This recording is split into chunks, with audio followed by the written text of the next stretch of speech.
Beaucoup de gens maintenant en Europe parlent du rendez-vous à Istanbul. Zelensky a fait des annonces pour exiger la venue personnelle de Vladimir Poutine.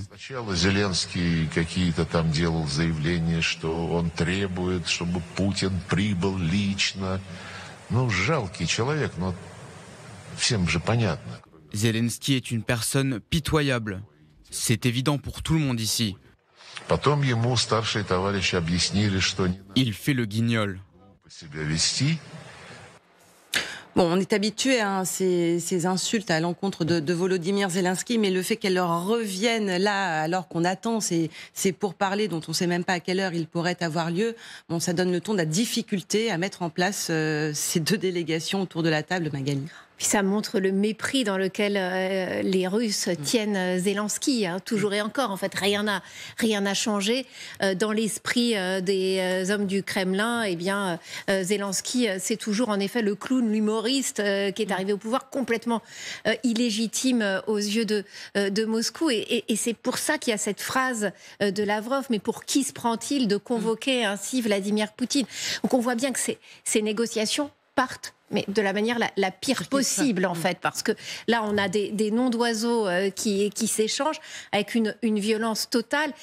On disait encore hier que Sergueï Lavrov, que l'on vient d'entendre, le ministre des Affaires étrangères, était pressenti pour faire partie de la délégation russe. Et à ce moment-là, bon, c'était pas Poutine, mais c'était quand même au niveau des ministres des Affaires étrangères.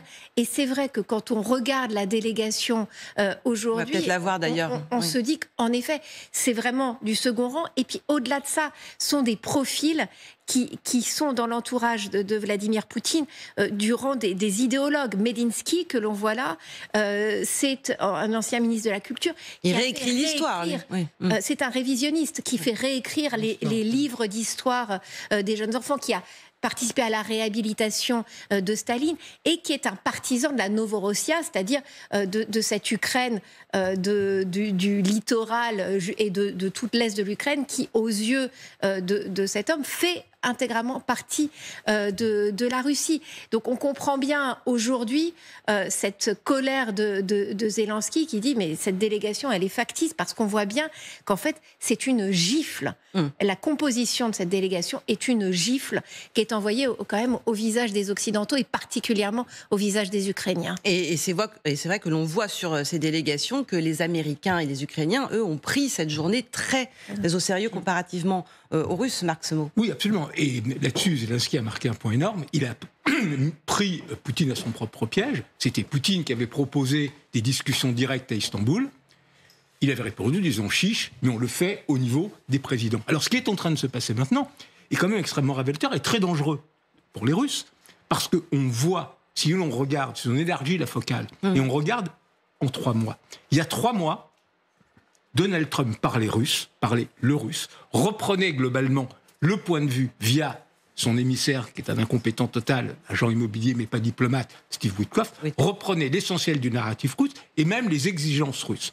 Aujourd'hui, au fur et à mesure de ce qui s'est passé ces derniers mois, rappelez-vous, l'humiliation dans le bureau ovale, etc., et bien, au fur et à mesure, petit à petit, Donald Trump, grâce notamment à l'action du président français, qui là-dessus est extrêmement persévérant, extrêmement actif et plutôt habile, est en train de parler européen. Le plan avec lequel aujourd'hui les Américains, comme médiateurs, arrivent à Istanbul est globalement le plan des Européens, avec les mêmes exigences, c'est pas tout à fait sur le cessez-le-feu et encore, mais globalement, il y a eu un véritable basculement de Trump. Et ce qu'espèrent les Ukrainiens, comme les Européens d'ailleurs, c'est que ce basculement se confirme et que les pressions sur la Russie, avec l'aide des Américains, des sanctions extrêmement dures, on parle de 500% de droits de douane imposés aux pays qui ne respecteraient, qui continueraient à acheter du pétrole. On va y revenir en détail sur ces sanctions. Voilà, les pressions sont au maximum et c'est en cela peut-être que ce qui se passe aujourd'hui peut être un tournant. Alors on va voir effectivement comment les Américains réagissent à cette position inflexible des Russes, mais ils veulent à tout prix essayer d'obtenir vraiment un début de pourparlers. C'est pour ça que Donald Trump dit éventuellement vouloir se rendre demain en Turquie. Écoutez le chef de la diplomatie américaine, Marco Rubio. La grande question qui préoccupe tout le monde est la situation entre la Russie et l'Ukraine. Le président des États-Unis a clairement indiqué qu'il souhaitait la fin de la guerre. Il est ouvert à pratiquement tous les mécanismes permettant de parvenir à une paix juste, car c'est ce qu'il souhaite. Alors cette gifle que Moscou est en train d'adresser au visage des Ukrainiens, est-ce que ça peut déclencher également la colère des Américains ? Ça n'a pas l'air. Paradoxalement, ça n'a pas l'air. Moi, je suis moins confiant. Enfin, j'ai moins d'espoir. L'espoir, c'est pas une stratégie. Voilà, on a beaucoup vécu d'espoir ces derniers temps. Oui. Là, que se passe-t-il à mon avis, hein, je pense que Poutine, comme d'habitude, est en train de contourner l'obstacle vis-à-vis d'une sorte de décision qui a été prise quand même par cette coalition. Et ça, c'était un bon moment, le 10 mai. Il y avait cette coalition soutenue quand même par les Américains quelque part. Allez, cette fois-ci on y va, il va y avoir un cessez-le-feu de 30 jours et dans de Zeus, il va falloir que Poutine s'en accommode. Et lui, qu'a fait Poutine? Il a renversé encore le jeu, il a remis sa carte au-dessus du paquet, si je puis dire, histoire de dire c'est moi qui tiens les rênes. C'est moi le chef des horloges. Là. Et donc, on ira à Istanbul, sauf qu'il n'y est pas à Istanbul. Non, mais et qu'il envoie cette délégation d'un une délégation fantôme, comme ça flotte d'ailleurs, c'est pareil, tout est fantôme là-dedans. Et vous ne croyez pas Non, j'y crois pas, parce que je pense que les données de base n'ont pas changé. Les Russes sont toujours présents sur le front, ils continuent à bombarder l'Ukraine, et je crois que j'en finis par me dire que rien ne peut faire changer les choses, hormis les armes, malheureusement. Et que Poutine a tout intérêt à ce que la situation continue à pourrir. Parce que, il a le temps pour lui. Parce que les Américains, on peut se dire, ils ont envoyé Rubio, ils vont changer d'attitude, mais il n'y a pas d'amour, il n'y a que des preuves d'amour. C'est-à-dire que le jour où les Américains auront changé, c'est quand ils auront décidé d'un nouveau paquet de soutien d'armement pour les Ukrainiens. C'est ça qui va manquer aux Ukrainiens. C'est le soutien américain qui était colossal jusqu'à maintenant. Alors, ces pourparlers attendus en deuxième partie de journée maintenant entre Russes et Ukrainiens vont-ils vraiment avoir lieu et sur quelle base? Laura Pouget, les Russes affirment vouloir fonder leur pourparlers sur les négociations qui avaient déjà été amorcées, déjà à Istanbul. C'était il y a 3 ans. En 2022, de quoi on parle?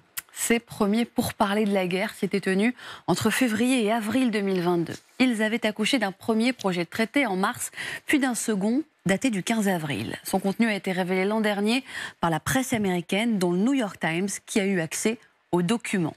Ce qu'il faut dire, c'est que dans ce texte, les conditions évoquées étaient extrêmement favorables à la Russie. Il y était prévu que l'Ukraine devienne un État neutre permanent. Elle était autorisée à rejoindre l'Union européenne, mais pas l'OTAN. La Crimée restait sous contrôle russe, mais son sort officiel devait être discuté directement et ultérieurement entre les présidents Poutine et Zelensky. Les Russes souhaitaient aussi apporter des limitations chiffrées très précises à l'armée et à l'arsenal militaire ukrainien. Ils souhaitaient que Kiev se contente de 85 000 soldats, 342 chars, 519 pièces d'artillerie. Ils voulaient également restreindre la portée de ces missiles à 40 km.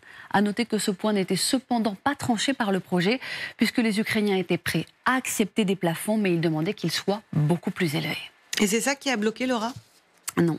Un autre article posait bien plus de problèmes. L'article numéro 5. Il stipulait qu'en cas de nouvelle attaque contre l'Ukraine, des États garants viendraient assurer sa défense, parmi lesquels les États-Unis, le Royaume-Uni, la France, la Chine et oui, vous avez bien vu, la Russie. Et ce n'est pas tout. Dans la dernière version du projet, sans prévenir, la Russie a intégré une nouvelle clause précisant qu'en cas d'agression contre l'Ukraine, chacun des États garants, y compris la Russie, devait approuver la riposte. Moscou pouvait donc à nouveau envahir le pays et apposer son veto à toute intervention militaire extérieure. Nous n'avions aucun intérêt à poursuivre les négociations, a déclaré un membre de la délégation ukrainienne au New York Times au sujet de ce changement. Ce projet de traité du 15 avril 2022 est resté sans suite. Et la suite, les Russes ont aujourd'hui prévu de l'écrire avec la même personne qu'en 2022. À Istanbul aujourd'hui, la délégation russe sera conduite par Vladimir Medinsky. Vous le voyez ici, sur cette photo. Photo prise le 29 mars 2022 à Istanbul, car c'est lui déjà qui menait les premiers pour parler de la guerre, ce dont je viens de vous parler. Aujourd'hui, conseiller de Vladimir Poutine. Il fut ministre de la Culture russe pendant 8 ans, de 2012 à 2020. Il s'est aussi fait remarquer par la parution de livres d'histoire, accusé d'établir une vision révisionniste du passé soviétique. On y retrouve la liste des grands thèmes de la pensée du président. Grief contre l'Occident, réhabilitation de Staline, justification de l'impérialisme russe, négation de l'Ukraine. Il n'est pas historien de formation, mais il est à la fois diplômé en relations internationales et ancien publicitaire. Merci beaucoup Laura. D'un mot, Magali, ça paraît très clair que rien n'a bougé dans la tête des Russes depuis 2022. Et que les objectifs en fait, de Vladimir Poutine n'ont absolument pas changé, à commencer, et on le comprend très bien quand on écoute Laura, à commencer par la neutralisation de l'Ukraine, c'est-à-dire une Ukraine qui ne peut plus bénéficier de l'armement occidental, qui est obligée de renoncer à l'OTAN, qui est démilitarisée. C'est encore aujourd'hui ce que demandent les Russes, parce que les Russes disent, vous savez, ils ne veulent pas négocier le cessez-le-feu sans revenir sur les causes profondes de la guerre. Oui. Ça, c'est ce que dit le Kremlin. Et dans les causes profondes, il y a toujours cette question de l'OTAN. Ils veulent que l'armement occidental cesse à l'Ukraine. On voit bien en fait qu'on revient en effet exactement au même point qu'il y a 3 ans. Le négociateur, le vrai négociateur de Poutine, qui avait été en Arabie Saoudite et qui n'est pas là aujourd'hui, qui s'appelle Outchakov, il dit lui-même que de toute manière, la réunion portera sur de simples questions techniques. Donc, voilà, c'est l'état d'esprit de la Russie aujourd'hui. Il y a eu toute une réunion la nuit dernière au Kremlin. Oui. Parce qu'en fait, manifestement, il était question de savoir qui on envoyait quand même jusqu'à la dernière minute. Il y avait Lavrov autour de la table, le ministre des Affaires étrangères, le Outchakov. Et donc, la décision avait vraiment été prise d'envoyer ce message, d'envoyer ce Medinsky, qui, encore une fois, est un idéologue est l'un des idéologues du Kremlin, et de dire on revient au niveau de 2022. Tout ça est inacceptable pour Zelensky. Et d'ailleurs, il devrait tenir une conférence de presse à Ankara tout à l'heure, le président. Et on la suivra évidemment. On écoute Volodymyr Zelensky justement sur cette politique de la chaise vide menée par Moscou. Président Zelensky, avez-vous un message à adresser à Vladimir Poutine ? Je suis là. Je pense que le message est assez clair. Voilà, Volodymyr Zelensky est là et Vladimir Poutine n'y est pas. Oui. C'est ce qui résume... Mais sans ça que lui marque un point, parce que la politique de la chaise vide de Poutine, ça peut ne pas marcher. Ça peut ne pas marcher. Alors oui, c'est un camouflet qu'il envoie aux Ukrainiens, qu'il envoie aux Européens, qu'il envoie aussi aux Américains, mais qui ne réagissent pas pour l'instant, comme qui ne réagissent pas pour l'instant. Pour l'instant, mais derrière ça, on voit que du côté américain, beaucoup de choses ont déjà, ces dernières semaines, commencé à changer. On en parlait donc, les projets de sanctions, on va y revenir plus loin. L'opinion américaine, tous les sondages le montrent, garde sa sympathie pour l'Ukraine. Les hautes sphères du département d'État, comme du Pentagone, sont parfaitement conscients du fait qu'une humiliation des Occidentaux en Ukraine serait une humiliation des États-Unis et entamerait sa crédibilité internationale. Donc tout ça est en train de travailler, et c'est pour ça que ce n'est pas un tournant, mais quelque chose s'amorce. Et c'est là-dessus que misent les Ukrainiens. Alors, on va rejoindre notre correspondant à Moscou, Julian Colling. Bonjour et merci d'être avec nous. Le Kremlin, donc toujours inflexible. C'était impossible pour Vladimir Poutine d'imaginer ce face-à-face avec celui qu'il méprise, celui dont il ne reconnaît pas la légitimité. En quelque sorte, l'opinion russe n'aurait pas compris ?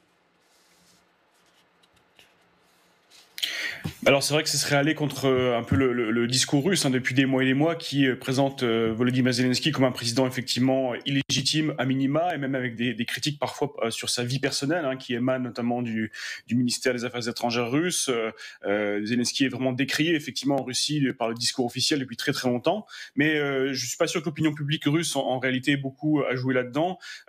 Effectivement le manque de respect peut-être de Vladimir Poutine pour la délégation ukrainienne et pour Zelensky Zelensky est assez patent là-dedans. Même si c'est lui qui a proposé effectivement ces discussions à Istanbul en direct, eh bien finalement il ne vient pas. Même si Trump effectivement et Zelensky ont un petit peu joué les appâts également et tenté de peut-être le faire venir en disant que eux seraient présents, ça n'a pas fonctionné.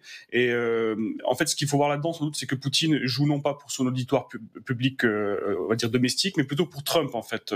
C'est un peu la course à qui plaira entre guillemets le plus à Trump et gardera ses faveurs. Et Poutine essaie sans doute un peu de manipuler entre guillemets Trump en disant voilà, vous Donald, tu vois, je suis tout de même pour des négociations. J'ai immédiatement proposé des négociations donc entre les délégations des deux pays à Istanbul. Je ne suis pas contre le dialogue, je suis pour la paix.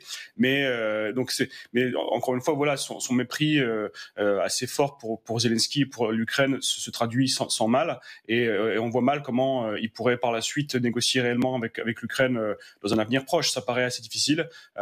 Poutine semble sans doute vouloir gagner du temps en fait et essayer par le front et par les armes, par la force, d'essayer de dicter par la suite des conditions plus favorables à la Russie, sur la suite si d'aventure il y a des négociations après.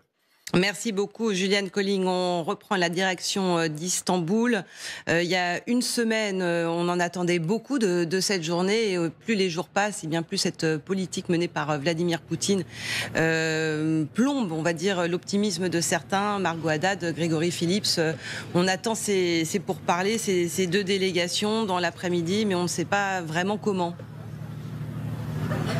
Vous savez, Isabelle, ce matin à Antalya, le secrétaire général de l'OTAN a dit, avant l'ouverture de ces négociations, qu'il était prudemment optimiste. Et bien cet après-midi, on va dire qu'on est prudemment pessimiste, parce qu'au moment où je vous parle, eh bien, nous ne sommes pas capables de vous dire si ces négociations vont bien débuter dans le palais ottoman qui se trouve pas très loin d'ici, sur les rives du Bosphore. Vous avez entendu les déclarations de Zelensky, vous avez entendu la réponse du Kremlin. Ces discussions pourraient s'ouvrir maintenant dans l'après-midi, mais il faut pour ça que les deux parties tombent d'accord, et pour l'instant, nous n'y sommes pas, Margot. Et ça montre à quel point Vladimir Poutine ne veut pas mettre fin à cette guerre, que ce n'est pas dans son intérêt ni dans l'intérêt de son économie à l'heure actuelle, et que donc il va user de ces différentes tactiques pour faire ralentir ces négociations de cessez-le-feu, continuer tout en donnant une sorte de gage en disant voilà, j'envoie une délégation sur place, mais ça ne sera pas moi car je ne respecte pas Volodymyr Zelensky. Pourtant, la Turquie et l'Arabie Saoudite ont été des médiateurs de taille depuis le début de l'invasion russe sur l'Ukraine, mais même eux et même Donald Trump n'ont pas réussi à faire venir Vladimir Poutine ici aujourd'hui à Istanbul.